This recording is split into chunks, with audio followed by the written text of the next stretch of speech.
Hi and welcome to 365 Mag. My name's Alex Thompson and I'm here interviewing Sonic Union. He's also the owner of Lowbit Records. So, could you tell us a bit about how you started up the label and what's behind it? The label was founded with my partner Bastards of Funk in 2008-2009. We wanted to have a platform to release music from new emerging artists as well as well-established artists from our network. And when we started, we did a lot of work with Shiloh from Canada and things like that, Interplay. So that's from here, from the Netherlands, and just want to build it from there. And this week we're actually celebrating our 100th release, which is featuring 40 new tracks from our artist roster, including Deep Funk, ourselves, Bastards of Funk and Sonic Union, Verve, Kobana and Jane 3 Dots. So it's a really nice pack celebrating our 100th release. Congratulations on that. That sounds fantastic. Could you tell me a bit about, what else the label is doing? What are the parties you're organizing here, or what have been the highlights of this year? Well, so far this year, we just played 2 weeks ago. We were asked to host right next to John Digweed himself, and we filled that with the Lowbit artist and had a really good time playing right next to Digweed himself, and we had a packed room all night through, and I think that's one of the highlights, combined with our 100th release this week. So it's been, the last 2 weeks have been fantastic, really. And what's the sound you're trying to push with Lowbit Records?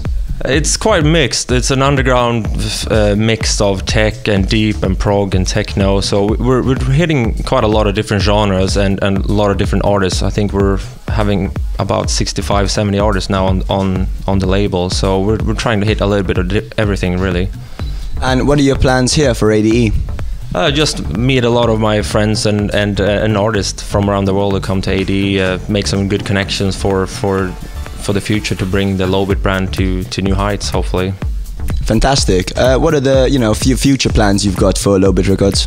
Yeah, more parties. We've been doing some parties in London, in India, in America. So we're trying to work to establish more regular Lowbit nights around the world. We're also now talking, maybe doing Lowbit recordings, branded sample CDs featuring different artists from the label, and things like that, really. Cool. And yourself as an artist, what was your influence? Where have you been? Where have you been traveling? What's behind you at Sonic Union? Well, I've been in the last 8 years. I've been living in Sweden, in Canada, in America, in UK that I'm currently residing in, and just experiencing and playing at different venues and clubs around the world. I've been trying to do an eclectic kind of mix of music, with everything from nice vocal house to deeper, darker underground progressive and techno, really. So I really enjoy experimenting and testing new stuff, really. And are you a hardware fan or are you a software fan? What's inside your studio?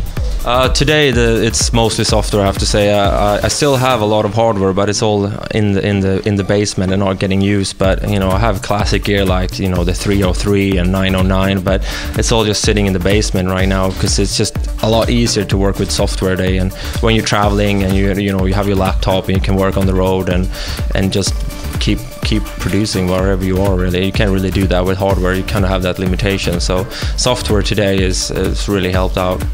Of course. And what's your DAW of choice? I'm actually an FL Studio user. I get a lot of frowns from people when I say that, but there's a lot of good artists there that use it, and 137 releases using FL Studio can't be that bad. So I really like it. It's a program that's I've kind of gotten really accustomed to, and I know the workflow, and I'm really quick working in it. So sometimes doing a remix, it will take me just a few hours because I really have the flow down and the workflow down. But I do also experiment with Ableton Live, so I have that as well with APC and like a kind of a live setup as well with Ableton Live and APC 40, for instance. So what does when you're playing out live, what does that consist of? Usually it's a tractor setup nowadays, because with so much music coming through today, it's just you can't really burn CDs, or you don't really know what's at the club, what kind of hardware, or CDJs with USB or not. So I found that tractor is really easy to maintain, and while you're on the road, you can sort out playlists and start to adjust what you want to play and feel it. And it's just you have an overview, and when you're reading the crowd when you're playing, and you see this is not quite working, you scroll through your library discovery and found something. Okay, let's try this, and you can constantly just evolve. And if you have just a few pre-burned CDs, you're kind of stuck to what you have burned. So Tractor is a real lifesaver that way. And do you have any like advice for upcoming producers or DJs, just how to get into the network and how to get about, you know, in this industry?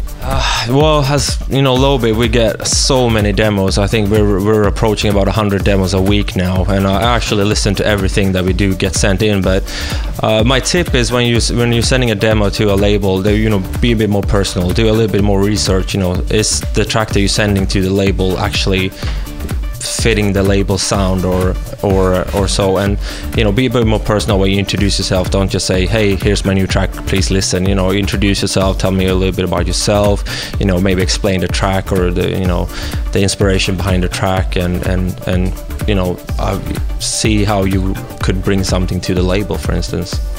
Super cool. What are you looking forward to here at ADE? What are your plans while you're here?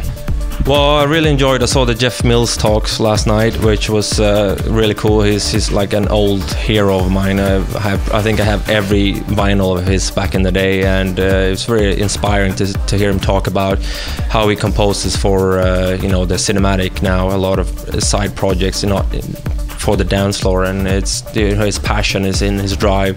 It was very inspiring. I really enjoyed that talk, actually. And do you have any other plans for AD while you're here? A lot of networking, a lot of people to meet and talk to, and of course a lot of parties to attend to at night. So yeah, it's going to be a packed schedule for the next couple of days. Yeah, definitely. I think we're all in the same boat. What are your future plans, as you know, as an artist? Well, I've been working on a lot of new collaborations under Sonic Union. We've signed tracks to Replug, Sidding's label Replug, with Ken. I'm working on a track with Verve, another Lowbit artist, for Mesmeric Recordings. We're also doing tracks for Dopamine Construct, which is Tim Penner's and DNYO's label. So a lot of, you know, remixes and a lot of focus on more originals and collaborations in the next year, so to say. And will you also be touring?